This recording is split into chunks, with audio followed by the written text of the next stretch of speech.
welcome to Bookspot. I'm Earl Weinberg.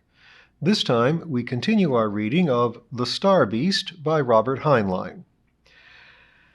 The Star Beast, Lummox, has been reunited with its people, the Hroshia, only life continues to be complicated because the Hroshia won't leave without Lummox, and Lummox won't leave without Johnny. Chapter 13. No, Mr. Secretary. Mr. Kiku's wife let him sleep late the next morning. She did this occasionally, reasoning that no crisis was important enough to wake him when he needed rest. When he got to his office, he found Wesley Robbins, Special Assistant Secretary for Public Relations, asleep in his chair. Robbins was not a diplomat, did not want to be one, and made a point of showing it. "Good morning, Wes," Mr. Kiku said mildly. "What's good about it?" Robbins chucked a copy of the Capital Times at the undersecretary. "Seen this?" "No." Mr. Kiku unfolded it. 23 years in the newspaper business to be scooped on my own beat." Mr. Kiku read, "Alien invaders threaten war, demand hostages. Capital Enclave, September 12th. Space Secretary McClure revealed today that the Xenic visitors dubbed Hroshii, now landed at Capital Port, have demanded under threat of war that the Federation..." Kiku scanned down, saw that a distortion of his answer to the Hroshii had been credited to Secretary McClure, with no mention of the possibility of peaceful settlement. A trailer story reported the chief of the General Staff as assuring Earth and all the Federated planets that there was nothing to fear from the insolent aliens. A South Asian senator demanded to know what steps were being taken. Kiku glanced at it all but discarded the meaningless 90%, including a blast from the Keep Earth Human League and the We Stand at the Crossroads editorial. There was an interview with Mrs. Murgatroyd, but he did not take time to find out which side Pidgey Widgey was on. "Ain't that a mess?" Robbins demanded. "Where do you hide your cigarettes?" "It does seem rather a lavish waste of paper," Kiku agreed, "in the arm of the visitor's chair." "Well, how do we handle it? I was caught flat-footed. Why doesn't somebody tell me these things?" "Just a moment." Mr. Kiku leaned to his desk. "Security? O'Neill. Place more special police around the Hroshii landing craft." "You got 'em, boss, but why doesn't somebody tell us these things?" "A fair question. Whatever guard you are using, use more. There must not only be no riot, there must be no incidents.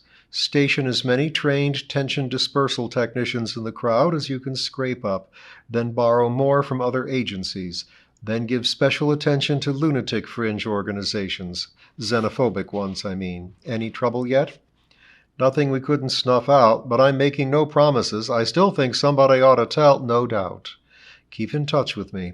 Kiku turned to Robbins. "Do you know how the interview happened to be granted?" "Do I act like it?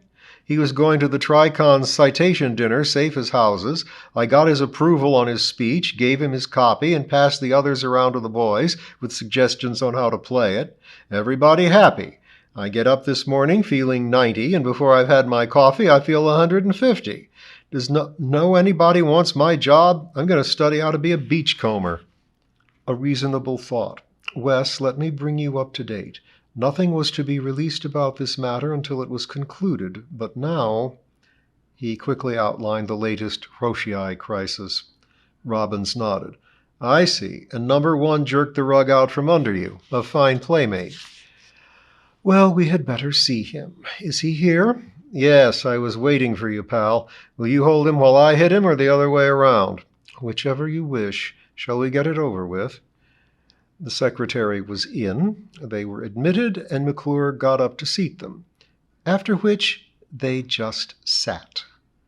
Robbins waited for Mr. Kiku to speak, but Kiku held still, face expressionless, a statue carved in ebony. McClure began to fidget. "Well, Henry, this is a busy morning. I've already been tied up with the SG. "I had thought you would want to instruct us, Mr. Secretary." "What for?" "Have you seen the morning papers, sir?" "Well, yes." There has been a change of policy. Assistant Secretary Robbins and I would like to be briefed on the new policy." "What new policy?" "Your new policy concerning the Hiroshii, Mr. Secretary. Or are the newspapers in error?" Well, no, not precisely. Exaggerated, of course, but no change in policy. I simply told the people what they were entitled to know." "The people are entitled to know." Mr. Kiku fitted his fingers together.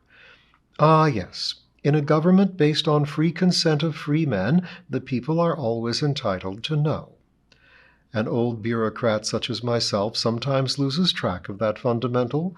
Thank you for reminding me." He seemed lost in cosmic thought for a moment, then added, "I suppose the thing now is to repair my failure and tell the people everything." What do you mean?" "Why, the whole story, Mr. Secretary. How, through our own ignorance and disregard for the rights of others, both now and in the past, we kidnapped a member of a civilized race. How blind luck alone kept that Zenian alive. How, as a result of this, we now find our own planet threatened with destruction. And how a highly intelligent citizen of a friendly power, I refer to Dr. Ftamel, assures us that these Hiroshii can indeed destroy us. It would be necessary to tell them also that yesterday we were within minutes of ordering an attack on these Zenians, but that we lost our nerve and decided to negotiate, since we had no knowledge of our strength relative to theirs, but only the very sobering opinion of Dr. Ftamel to guide us. Yes, we must tell them that." Secretary McClure's mouth was as wide as his eyes. "Heavenly days, Henry! Are you trying to set off riots?" "Sir, I have taken countermeasures to prevent riots. Xenophobia is always ready to flare up, and that," he gestured at the newspaper, "will have an inflammatory effect on some. But you must not be deterred. We bureaucrats become paternalistic. It is so much simpler to do what seems best and let the people know afterwards. Negotiate, or blast a ship out of the sky, or whatever. Mr. Secretary, you have kept in mind, of course, that this Secretariat of which you are a member is responsible not to the North American Union, nor even to the peoples of Earth, but to all sovereignties of the Federation, both on Terra and elsewhere?" "What's that got to do with it? We're the leading power." "Whom do you mean by we?" "Not my little country, certainly. No, I was thinking that this will now be settled by vote of the Council, and I was wondering whether the Council might possibly vote to surrender one unimportant citizen of North America rather than risk an interstellar war. I wonder how Mars will vote." The secretary got up and strode up and down his office. It was a large room, much larger than Mr. Kiku's. He stopped at the far end and stared out at the Tower of Three Planets and the Hall of Civilizations, while Kiku sat quietly. Wes Robbins slumped in a chair, his bony legs stretched in front of him. He was trimming his nails with a pocket knife. They were long and black and needed attention. McClure turned suddenly to Kiku. "See here, Henry, you confounded word-splitter, I won't be bullied." "Bullied, Mr. Secretary?" "Yes, bullied. Oh, you dress it up in your usual double talk, but I wasn't born yesterday. You know perfectly well that if we give the press these unnecessary details, that nonsense this Miss Dr. Fatima, or whatever his name is, this Rargelian monster, filled you with, yes, and you threatening to tell the press that I got cold feet about an attack, that's a threat if I ever heard one. You give him all that junk and we'd have a row in the council that would be heard from here to Pluto, with the home governments sending their special instructions to their delegates and maybe the Terran bloc getting outvoted, right on top of this ticklish triangular conference. It could be disastrous. Yes, that's the word, disastrous." McClure stopped and struggled for breath. "Well, you won't get away with it. You're fired. Understand me? Fired. I'll take care of having you removed for cause or transferring you to the retired list or whatever the red tape calls for, but you are done right now. I'm relieving you. You can go home." "Very well, Mr. Secretary," Mr. Kiku said evenly, and started for the door to his office. In the silence, Wes Robbins' knife clicked shut loudly. He stood up. "Hold it, Henry. Mac?" Mr. McClure looked around. "Huh?" What's the matter with you? And don't call me Mac. This is official business. I'm still secretary around here, as I just told Kiku. Yes, you are still secretary. For about 2 hours, maybe. What? Don't be ridiculous. Wes, will you force me to fire you too if you talk that way? Mr. Kiku, you are excused. Don't go away, Henry. And quit shoving that stuff, Mac. You can't fire me. I quit 10 minutes ago. Mac, are you completely a stuffed shirt? Remember, I knew you when you were a short-horned senator anxious to get a 2-inch squib in a gossip column. I liked you then. You seem to have horse sense, which is scarce in this business. Now you are ready to dump me, and I don't like you either. But tell me, for old time's sake, why are you so anxious to cut your own throat? What? Not my throat? I'm not the Charlie to let a subordinate cut my throat. I've seen it done. But Kiku picked the wrong man. Robbins shook his head slowly. Mac, you are dead set on scuttling yourself. Hadn't you better cut Henry's tongue out before the newsboys reach him? Here, you can borrow my knife. What? McClure looked stunned. He spun around and snapped. Mr. Kiku, you are not to speak to the press. That's an order. Robbins bit off some cuticle, spat it out, and said, Mac, for Pete's sake, you can't both fire him and keep him from talking. Departmental secrets, my bald spot. Maybe you could fine him severance pay under the official secrets rule, but do you think that'll stop him? Henry is a man with no fears, no hopes, and no illusions. You can't scare him. What he can tell the reporters will do more harm if you classify it secret than it would if you didn't try to gag him. May I say something? Asked the center of the storm. Go ahead, Mr. Kiku. Thank you, Mr. Secretary. I had no intention of telling the press about the messier aspects of this affair. I was simply trying to show by reductio ad absurdum that the rule of keeping the public informed can, like any rule, lead to disaster if applied blindly. I felt that you had been indiscreet, sir. I hoped to keep you from further indiscretions while we sought means to repair the damage. McClure studied him. You mean that, Henry? I always mean what I say, sir. It saves time. McClure turned back to Robbins. You see, Wes, you are barking up the wrong tree. Henry's an honorable man, even if we do have our differences. See here, Henry, I was too hasty. I honestly thought you were threatening me. Let's forget what I said about asking for your resignation and get on with our jobs, eh? No, sir. What? Come, man, don't be small. I was angry. I was hurt. I made a mistake. I apologize. After all, we have public welfare to consider. Robbins made a rude noise. Mr. Kiku answered gently, No, Mr. Secretary, it wouldn't work.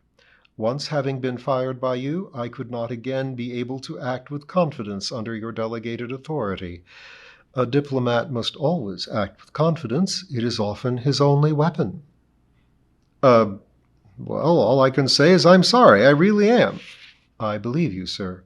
May I make a last and quite unofficial suggestion? Why, certainly, Henry. Kampf would be a good man to keep routine moving until you work out your new team.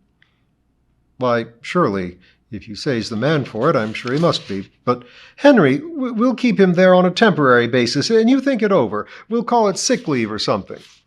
No, Mr. Kiku answered coldly and turned again toward his own office.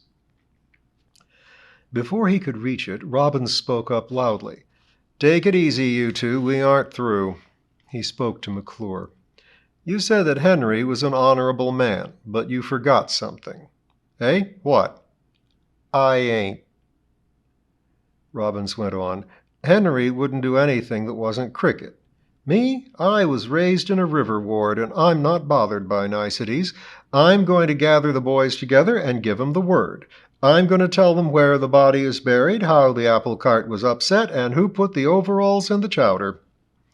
McClure said angrily, You hand out an unauthorized interview, and you'll never have another job within the administration. Don't threaten me, you overripe melon. I'm not a career man. I'm an appointee. After I sing my song, I'll get a job at the Capitol Upside Down column and let the public in on the facts about life among the supermen. McClure stared at him. You don't have any sense of loyalty at all. From you, Mac, that sounds real sweet. What are you loyal to, aside from your political skin? Mr. Kiku interposed mildly. That's not exactly fair, Wes. The secretary has been quite firm that the Stewart boy must not be sacrificed to expediency. Robbins nodded. Okay, Mac, we'll give you that. But you were willing to sacrifice Henry's 40 years of service to save your own ugly face, not to mention shooting off that face without checking with me just to grab a front-page story. Mac, there is nothing a newspaper man despises more than a headline hunger. There's something lascivious and disgusting about a man over-anxious to see his name in headlines. I can't reform you, and I don't want to, but be sure that you are going to see your name in headlines, big ones, but for the last time. Unless... What do you mean, unless? Unless we put Humpty Dumpty together again. How? Now look, Wes, I'll do anything within reason. You sure will, Robbins frowned. There's the obvious way. We can serve Henry's head up on a platter, blame that interview yesterday on him. He gave you bad advice. He's been fired in all his sweetness and light. Mr. Kiku nodded. That's how I had envisioned it. I'd be happy to cooperate, provided my advice is taken on how to conclude the Rochii affair. Don't look relieved, Mac, Robbins growled. That's the obvious solution, and it would work, because Henry is loyal to something bigger than he is. But that is not what we are going to do. But if Henry's willing, then in the best interest, stow it. It won't be Henry's head on the platter. It will be yours. Their eyes locked. At last McClure said, That is your scheme, Robbins. Forget it and get out. If you are looking for a fight, you'll get one. The first story to break will be about how I had to fire you two for disloyalty and incompetence. Robbins grinned savagely. I hope you play it that way. I'll have fun. But do you want to hear how it would be worked? Well, go ahead. You can make it easy or hard. Either way, you are through. Now keep quiet and let me tell it.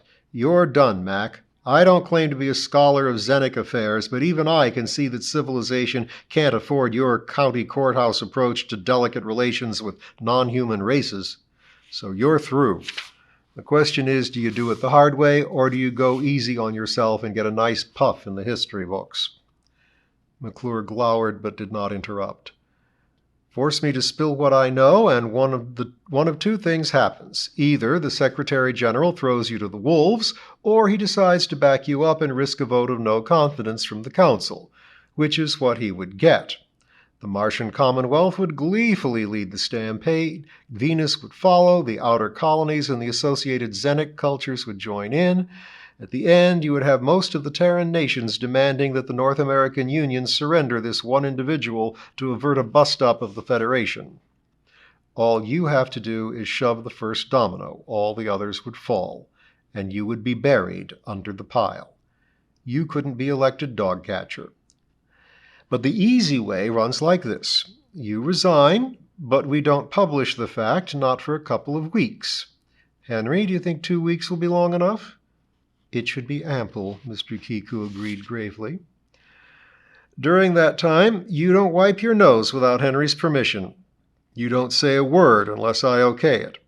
Then you resign in a blaze of glory with the conclusion of the Roshian affair to crown your career. Possibly some way can be found to kick you upstairs to a gaudier job, if you are a good boy. Eh, Henry? Mr. Kiku nodded. McClure looked around from Kiku's expressionless face to Robin's contemptuous one. You two have it neatly plotted, he said bitterly. Suppose I told you both to go to the devil. Robbins yawned. It won't matter in the long run, believe me. After this administration falls, the new Secretary General will call Henry out of retirement, a safe man will be stuck in your place, and Henry will get on without maneuvering the Rochii. Probably lose 3 days, maybe less. Whitewashing you is harder, but we meant to give you a break. Right, Henry? It would be better so. Dirty linen is best kept in a cupboard. McClure chewed his lip. I'll think it over. Good. And I'll wait while you do. Henry, why don't you get back to work? I'll bet that trick desk of yours is lighted up like a Christmas tree. Very well. Mr. Kiku left the room. His desk did look like a fireworks celebration, with 3 blinking red lights and a dozen amber ones. He disposed of urgent matters, brushed off lesser ones, and began to reduce the stack in his basket, signing without bothering to consider whether his signature continued to carry authority. He was just sustaining a veto on a passport for a very prominent lecturer. The last time the idiot had been off Earth, he had broken into a temple and taken pictures, when Robbins walked in and chucked a paper on his desk. "Here's his resignation. Better see the Secretary General at once." Mr. Kiku took it. "I shall. I didn't want you there when I twisted his arm. It's harder for a man to say uncle with a witness. Understand?" "Yes." "I had to bring up the time we covered up for him about the convention with Condor." "Regrettable. Don't waste cheers. Enough is enough. Now I'm going to write the speech he will make before the council. After that, I'll look up the boys he talked to last night and beg them, for the sake of their dear old home planet, to take the proper line on the follow-up story. They won't like it." "I suppose not." "But they'll go along. Us humans have got to stick together. We are badly outnumbered." "So I have always felt. Thanks, Wes." "A pleasure. Just one thing I didn't mention to him." "So?" "I didn't remind him that the boy's name was John Thomas Stewart. I'm not sure the Martian Commonwealth would have bolted in view of that one fact. The Council might have sustained Mac after all, and we might have found out whether the Roshian laddies can really do what they say they can." Kiku nodded. "I thought of that too. It didn't seem time to mention it." "No, there's so many swell places for a man to keep his mouth shut. What are you smiling at?" "I was thinking," Mr. Kiku explained, "that it is a good thing that the Roshii do not read our newspapers."